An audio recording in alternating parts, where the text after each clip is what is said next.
So in this video we're going to talk about markup, and in order for me to walk you through the process of solving for markup, I have to explain what markup is first. So markup is what a store does when they buy something from the manufacturer and then they sell it to you. So for example, I used to work in a coffee shop. I was the manager of a coffee store for a while. And I would buy coffee beans at a certain price. I think it was like, oh, these are fancy coffee beans, so I think it was like $14 per pound, right? So I paid $14 per pound of coffee beans. But when I would sell it, I wouldn't sell it at $14 because I need to make a profit for the coffee shop. I also need to pay my employees and I need to keep the lights on. So when I would sell coffee, if I sold it by the pound, I wouldn't sell it for $14. I'd sell it for like $16 because I still need to make that money back. There's a lot of different things. Another example for what a store pays versus what you pay is clothes. So let's say that you go to Walmart or you go to Ross or somewhere and there's a shirt there and it's on, you're going to buy it for $10. Well, the store probably bought that shirt for $5 and then an increase to make money. And that's what a markup is. It's basically what a establishment does to make money off of something that they sell. They'll buy something in bulk for a certain price and then sell it more to you. So let's go ahead and take a look at our problem then. So you own a store. Yes, you own a store. You own a store and sell pens to students. You pay $10 for each pen. So these are really fancy pens like this. That's way better than this pen. You pay $10 for each pen, but mark it up by 20% to make a profit, aka to make money, right? So you're not breaking even, you're making money. So what I did here was, here's my bar graph, right? 10% is pretty much 100%, or $10, sorry. $10 is 100% of what I paid. But I'm marking it up by 20%, right? So there's two ways that you can do this. I want to show you with the bar, and then I'll show you how to do it on a calculator. So first thing is like there's 10. How many times does 10 fit into 100? 10 times. We talked about this in the last video. So 1, 2, 3, 4, 5, 6, 7, 8, and 9.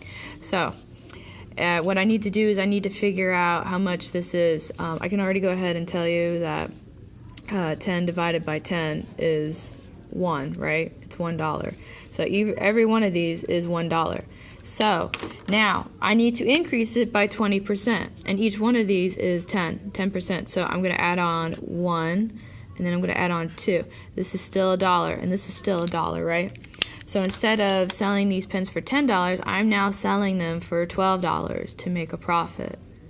So this is how you can do that with the bar graph, with the bar representation. Another way that you can do it, and this is with a calculator. So first thing you need to do is obviously like I did before. I'm trying to get more, right? So one of the things I can do is like, well, what is 20% of 10? So here's my 10.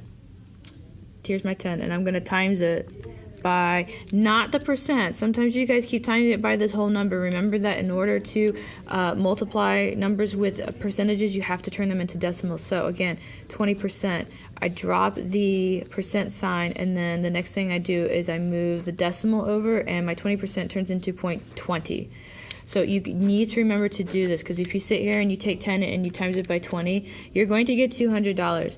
Not many people want to pay $200 for a pen, and I'm definitely one of those people, so that is not the right one.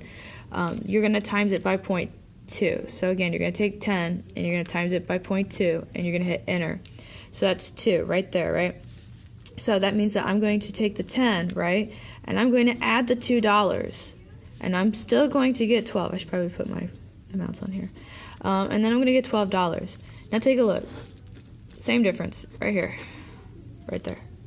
So exact same way. I gave you guys a homework assignment where I said that somebody has 160 books, right? Somebody has 160 books, and it increased by, I can't remember the percentage, but we're going to do 30%. It increased by 30%. So first thing I need to do, and this is the same thing as a markup. That's why I'm using this as an example, because it's increasing, right? We're increasing the amount, we're increasing everything. So I need to find out what 30% of 160 is. So I'm just going to show you with the calculator, because that's easier for me. If you want to try the bar graph, go for it. So 160 right here, I'm going to times it not by 30%, but by 0.30. Please remember to do this. This is very important. So I'm going to times it by 0.3, and that's 48. So 30% of 160 is 48. Now I'm going to go ahead and say that right here so that way I don't forget. So it's 48 books. So now that's 160 plus 48. So I'm adding 48 books because it's an increase, right? Guys gotta make sure they pay attention to this verbiage right here. So I'm gonna go ahead and add my 160. And that means that at the end of it, I have 208 books. So I had 160 books. It increased by 30%, which was 48 books, which gave me 208 books.